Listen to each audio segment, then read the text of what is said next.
তখনও কিন্তু হকারদের আমরা পুনর্বাসন দিয়ে করেছিলাম। কল্যাণী এক্সপ্রেস সেতু যখন করি 43টা বাড়ি ছিল রাস্তার উপরে, ঠিক 43টা বাড়ি যেমন বাড়ি ছিল সেই রকম বাড়ি আমরা তৈরি করে দিয়েছিলাম। পুনর্বাসন ছাড়া কোনো মানুষকে আমরা উচ্ছেদ করতে দিই না।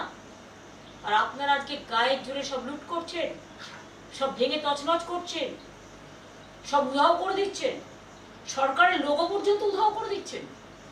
আপনারা কিভাবে চিরকাল আপনারা থাকবেন? দিল্লিতে ক্ষমতায় আছেন বলে ওদিকে একটা এদিকে একটা, দুটো এক হয়ে প্রোটেকশন পাচ্ছেন। আগামীকাল দিল্লিটা যখন যাবে না তখন বুঝবেন আপনারা টলমল করবেন, এবং সেদিনের জন্য আমরা অপেক্ষা করব। আমি গদি মিডিয়াকে বিশ্বাস করি না, কারণ গদি মিডিয়া এখন হনিমুন পিরিয়ডের মধ্যে ব্যস্ত আছে, এবং গদি মিডিয়া টোটাল বিজেপি যা বলে তাই শুনি। বিরোধীরা যদি কিছু বলে সেটাকে অপব্যাখ্যা করা হয়। 29 জনে বিরোধী দল হয়, রেকগনিশন পায় 294-এর মধ্যে। পার্থদা 29 জন পেয়েছিল বলে পার্থদাকে সে সময় দেওয়া হয়নি, তারপরে একজন জিতে গেল, 30 জন পেল, তখন পেয়ে গেল। আজকে 79 জন আমাদের জেতার পরেও বিরোধী দলের নেতাকে, মাননীয় এক্স স্পিকারকে, তাদের বসতে হচ্ছে বারান্দায়, আর আপনারা গাড়ি চড়ে সুখনিদ্রা দিচ্ছেন। লজ্জা করে না? সবটাই তো নকল, সবটাই তো টুকলি। এইভাবে কোনো রাজ্য চলতে পারে না। কাজে এই লড়াইয়ে অনেকেই ভয় পাচ্ছেন, অনেকে ভাবছে আমার চাকরিটা কি হবে, আমার ব্যবসাটা কি হবে, আমার কাজটা ঠিক মতো চলবে কিনা, আমার সেন্সর বোর্ড আমার সিনেমাটা ক্লিয়ার করবে কিনা, আমি প্রোগ্রাম পাবো কিনা। আসলে আজকে তো আর সলিল চৌধুরীর মতো একটা লোক নেই, সত্যজিৎ রায়ের মতো কেউ নেই। অমাত্য শোনো বেচারা প্রতিবাদ করতে করতে তার জমি, তার ঠিকানাই কেড়ে নেওয়া হয়েছিল। সুতরাং বিদ্যাসাগরও নেই, রাজা রামমোহন রায়ও নেই। প্রতিবাদ করার মনীষীদের আমাদের পাশে না থাকলেও তারা আমাদের মনে আছে, তাদের আদর্শ নিয়েই আমরা পথ চলবো।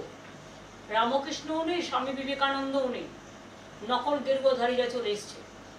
কাজেই লোক দেখানো, মন ভোলানো, ভয়ে মানুষ আতঙ্কিত, শঙ্কিত। সকালটা হয়ে গেছে বিভীষিকা, দুপুরটা হয়ে গেছে তমসাচ্ছন্ন, সন্ধ্যেটা হয়ে গেছে নিশীথ রাতের অন্ধকার, আর রাত্রিটা হয়ে গেছে সন্ধ্যেবেলাতে নামছে মধ্যরাতে মধ্য লগনের অত্যাচারের বিভীষিকা।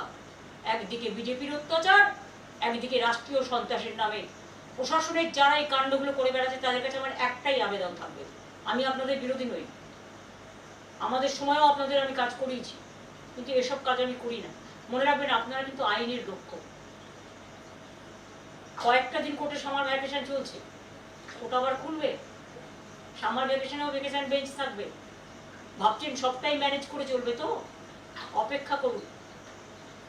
আপনিও যদি আইন ভঙ্গ করেন তাহলে জেনে রাখবেন আপনিও কিন্তু আইনের আওতায় পড়েন। আইন সবার জন্য এক। আর রাজনীতিতে সত্যি যদি আপনারা জিততেন, অত্যাচার করতেন না। আজকে আপনারা লুট করেছেন বলে ভয় পাচ্ছেন, লুটটা যে কোনো মুহূর্তে ফাঁস হয়ে যাবে। ফাঁস অলরেডি মানুষ জেনে গেছে, যার যা জানা, এবং সেই জন্য ভয়ে আতঙ্কিত হয়ে আপনারা চোখের সামনে অন্ধকার দেখছেন, তাই এগুলো করছেন। আমি আজকে ফেসবুক লাইভের মাধ্যমে যারা এই প্রোগ্রামটা আপনারা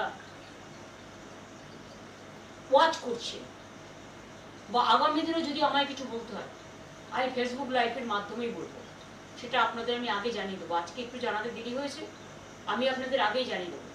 কারণ এখন কোনো মিডিয়া মানুষের মিডিয়া নয়, গদি মিডিয়া, তারা সত্যিটা মানুষের কাছে তুলে ধরবে না। কাজে আমার অস্ত্র আমার ফেসবুক লাইভ, আমার ফেসবুক ফেস টাইমটা দেখবেন, ফেসবুক লাইভটা দেখবেন, পার্টির টুইটারটা দেখবেন, পার্টির হ্যান্ডেলগুলো দেখবেন। সেখানে আপনারা আমাদের যে মতামত সেই মতামত জানবেন। আর মানুষের জন্য এই রাষ্ট্রীয় সন্ত্রাসের বিরুদ্ধে আইনের লড়াইয়ে আমি নিজেও কাঁধে কাঁধ মিলিয়ে লড়াই করব। আমি দেখব ভারতবর্ষের সংবিধান বড় না বন্দুকের নল বড়। আমি এটুকু বলে আজকে আপনাদের সকলকে ধন্যবাদ এবং নমস্কার জানিয়ে আজকের মতো শেষ করছি, কিন্তু আমি আবার আসবো। আর যখন আসবো আমি আগে থেকে আপনাদের জানিয়ে দেবো। আমি কিন্তু এখন কোনো মিডিয়ায় যাচ্ছি না। নমস্কার।